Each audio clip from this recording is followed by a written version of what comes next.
వారెవ్వా! అల్లం పచ్చడి ఎంత బావుందో కదండీ! సో, ఈ అల్లం పచ్చడికి ప్రత్యేకమైన ఫ్యాన్స్ పేజే ఉందండి నిజంగా.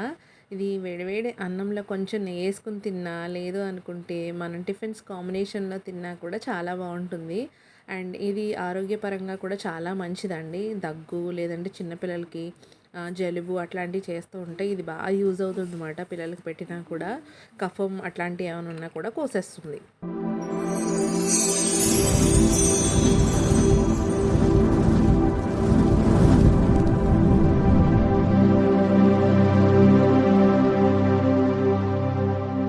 Hello friends, welcome back to my channel మనలో తెలుగమ్మ.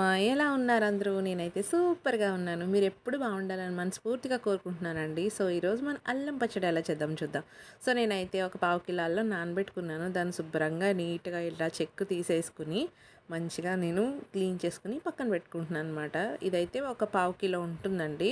సో ఇలా చెక్కు తీసుకున్న తర్వాత మళ్ళీ ఒకసారి కడుక్కుని దాన్ని చిన్న చిన్న ముక్కల కింద కట్ చేసుకుని దాన్ని ఆయిల్లో కొంచెం ఫ్రై చేసుకోవాలన్నమాట. నేను ఆయిల్లో ఫ్రై చేసేసి నేను మీకు చూపిస్తున్నాను, ఎందుకంటే ఈ వీడియో లెంతీ అయిపోకుండా అన్నమాట.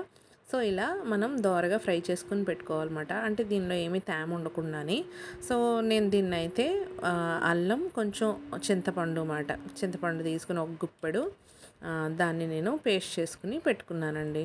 చూడండి, ఇలాగా వాటర్ ఏమీ తగలకూడదన్నమాట. ఇది ఇంచుమించుగా ఒక 3 మంత్స్ పాటు 4 మంత్స్ ఇలా ఉంటుంది. సో ఇది తాలింపు పెట్టుకోవాలి. ఇప్పుడు దీనికి జీలకర్ర, ఆవాలు, కొంచెం ఎండుమిర్చి, వెల్లుల్లిపాయలు, కొంచెం కరివేపాకు కూడా వేసుకోవచ్చు. ఓకేనా, నేను కరివేపాకు అయితే స్కిప్ చేశాను. నేను బాండీలో అయితే కొంచెం ఆయిల్ వేసుకుని ఇప్పుడు ముందుగా అయితే వెల్లుల్లిపాయలు వేసుకుని నేను ఫ్రై చేసుకుంటున్నాను అనమాట. ఇవి కొంచెం వేగిన తర్వాత నేను మిగిలిన తాలింపులు ఏవైతే ఉన్నాయో ఆ తాలింపులు అయితే నేను వేసి ఫ్రై చేసుకుంటాను. వెల్లుల్లిపాయలు అయితే కొంచెం మంచిగా వేయించుకుందామండి. కొంచెం ఎక్కువ వేసుకున్నా పర్వాలేదు, ఎందుకంటే ఇది మంచిదే కాబట్టి మనకి హెల్త్కి. సో చూడండి, వెల్లుల్లిపాయలు వేగిపోయినాయి. ఇప్పుడు నేనైతే మిగిలినవి తాలింపు సరుకులు ఏవైతే ఉంటాయో అన్నీ కూడా నేను వేసి ఫ్రై చేసుకుంటున్నాను అనమాట. చూడండి, ఈ అల్లం పచ్చడి అయితే ఒక 3 నుంచి 4 నెలలు, ఇంకా ఒక ఫ్రిడ్జ్లో పెట్టుకుంటే మీరు ఒక 5-6 నెలలు కూడా వాడుకోవచ్చు. నిల్వ ఉంటుంది అన్నమాట ఈ పచ్చడి. కొంచెం కూడా మనం వాటర్ ఏమాత్రం కూడా వేయలేదు కదండి. సో దానికోసం అనమాట నిల్వ అయితే ఉంటుంది. సో మీరు హ్యాపీగా యూజ్ చేసుకోవచ్చు. తర్వాత ఏదైతే మనం పేస్ట్ చేసి పెట్టుకున్నామో అల్లం చింతపండు కలిపి దాన్ని కూడా మనం దీన్ని ఆయిల్లో వేసేసి ఇప్పుడు మనం లైట్గా ఆ పచ్చి వాసన పోయే వరకు కూడా ఫ్రై చేసుకోవాలన్నమాట. ఎందుకంటే చింతపండు పచ్చిగా వేసాం కదా, ఇందులో వేస్తే ఇప్పుడు అది కూడా ఫ్రై అయిపోతుంది, వేగిపోతుంది. దీనిలో ఇప్పుడు నేను కొంచెం బెల్లం వేసుకున్నానండి.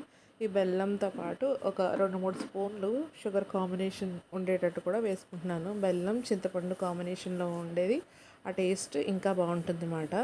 సో చూడండి, బెల్లం కరిగే వరకు నేను కరిగించుకుంటున్నాను. ఇది ఈ బెల్లం అయితే మాకు ఇక్కడ ఉండ బెల్లం దొరుకుతుంది, నేను అదే వేస్తున్నానండి.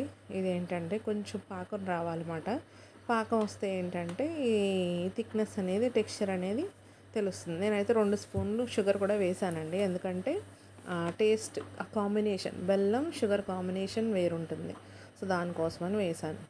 సో కొంచెం కారం, ఉప్పు కూడా వేసేసుకుని నేను ఫ్రై చేసుకుంటున్నాను. చూడండి, సో చూడండి, ఆల్మోస్ట్ రెడీ అయిపోయింది. నేను స్టవ్ కూడా ఆఫ్ చేసేస్తున్నాను. చల్లారిన తర్వాత చూడండి, మొత్తం దీనిలో ఉన్న ఆయిల్ అంతా వదిలిపెట్టింది అనమాట. సో పాకం అయితే వచ్చేసింది మంచిగా. సో దీన్ని చల్లారిన తర్వాత మనం ఎయిర్ టైట్ కంటైనర్లో పెట్టుకుని మనం దీన్ని యూస్ చేసుకోవచ్చు అన్నమాట. ఎంతో టేస్టీగా, ఆరోగ్యానికి చాలా మంచిది అయినటువంటి అల్లం పచ్చడి అయితే రెడీ అయిపోయింది. సబ్స్క్రైబ్ చేయడం మాత్రం మర్చిపోకండి, లైక్ కూడా చేయండి. Thank you for watching.